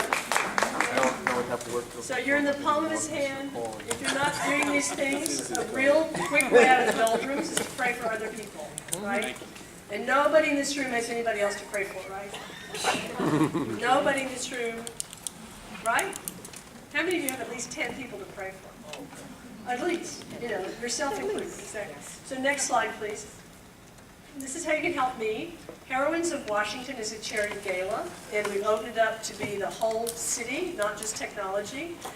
We need people you know who do fabulous, fabulous charity work and need to be praised and publicized for that charity work. So it's a great way to reach out to people you know who are doing great stuff. It's a great technique to use in job search.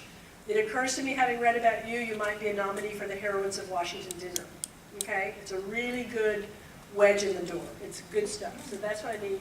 I need job search strategy clients, housemates, real estate deals. Thank God I've still got my real estate practice. I'm very busy with that. I've got 4 deals cooking right now, more deals. And I'd love to know your prayer concerns. I'd love to know what's on your heart, any questions from tonight. And that's all the stuff. That's all my contact information. I have one thing to read you, which I think is so pertinent to everything we've gone over. And this is my final thought. And then Mel takes the microphone back, right? You guys know this book? It's like a plank and psychotherapy. It's a wonderful book. So it's called The Road Less Traveled. The Road Less Traveled has been around a long time. M. Scott Peck. It's a very encouraging book. It's wonderful. I love it. And this is a quote that's just fabulous. So think about this. This is my final thought for you. Life is difficult.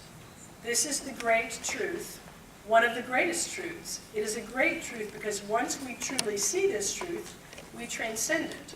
Once we truly know that life is difficult, my expectations about my grandchild, right? Not perfect. Job situation, not perfect.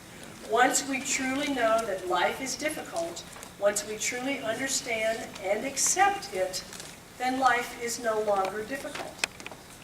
Our expectations as Americans are through the roof. Fancy cars, skinny bodies, best food all the time. It's baloney. I'm going to read to you another time. Because once it is accepted, the fact that life is difficult no longer matters. This is the key to that early morning stuff. I'm going to do it again.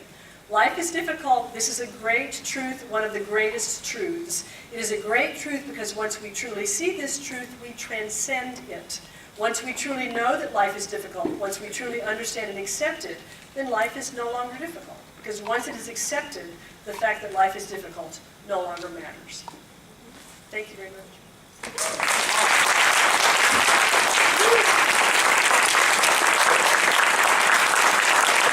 think we got enough inspiration tonight.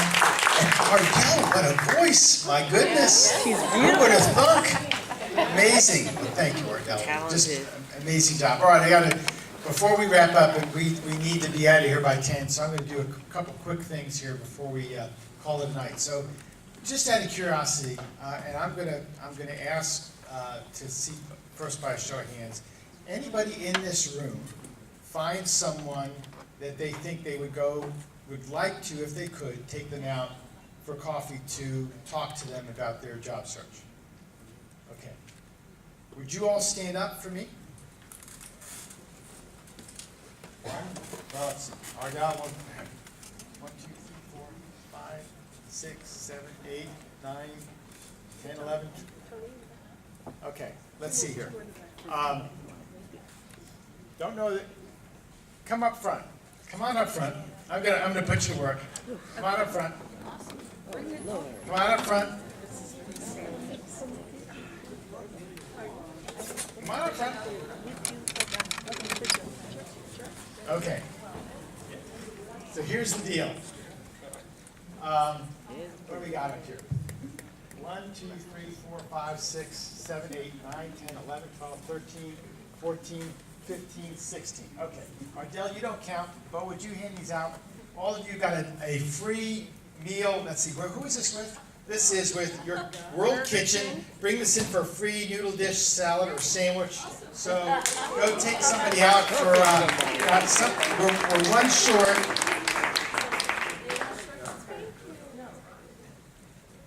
So we're going to hand those out. Okay. So while those are being handed out, let me make one last comment to the group. You know, Ardell talked, and some of you brought up the point that taking people out for coffee gets expensive, but you want to meet people.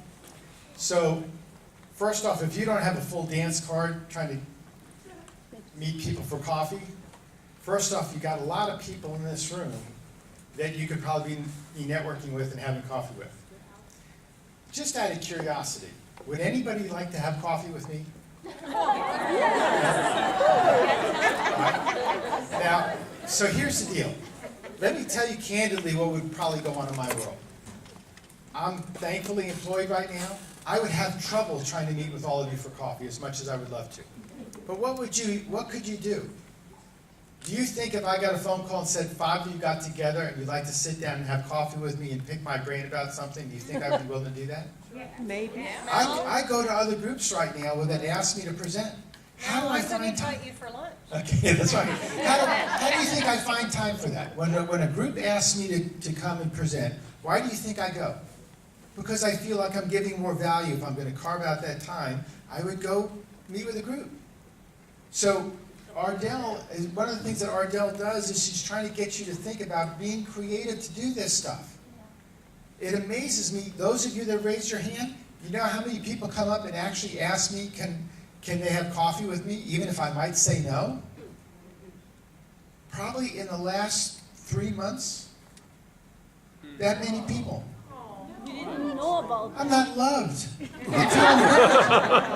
Okay? Now, and by the way, I think in Europe that means something else, so I got to be really careful. 0, okay? Bagel. But you know, if you don't reach out and extend yourself and might try to make those connections, it's not going to happen. And don't take no as, if I said to you no, do you think it means that I really don't want to meet with you, that I don't like you, that I'm not interested in you? Heck no. But figure out creative ways to do that. I'd be happy to do things. Just like Ardell says, she'd be happy to do everything, you know, do whatever she can to help you in this room. A lot of the volunteers in this room would be happy to do that. Be creative, be networking. And those of you that were willing to raise your hand saying you were willing to do that, at least you got a little bit of treat tonight. So on that note, thank you all. Thanks for volunteering. Thanks for letting me bring you up front. Okay. Can we have a big applause for our volunteers? How many people volunteer here? Just a few. Just a few.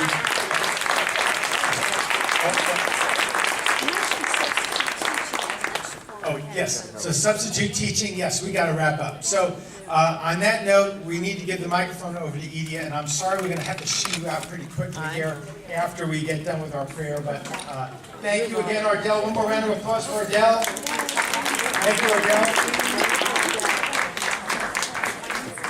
Shall we stand to honor God? Now, you, with a song, have already prayed. If you were listening to the words, you have already prayed. Please turn to face the doors. Turn to face the doors. Because from here, you are exiting to serve. Please bow. May the Lord bless you and keep you.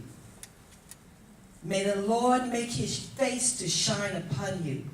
The Lord lift up his countenance upon you and grant you peace, now, henceforth, and forever.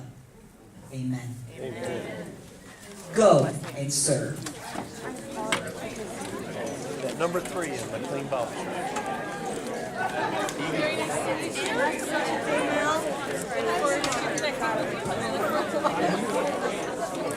That is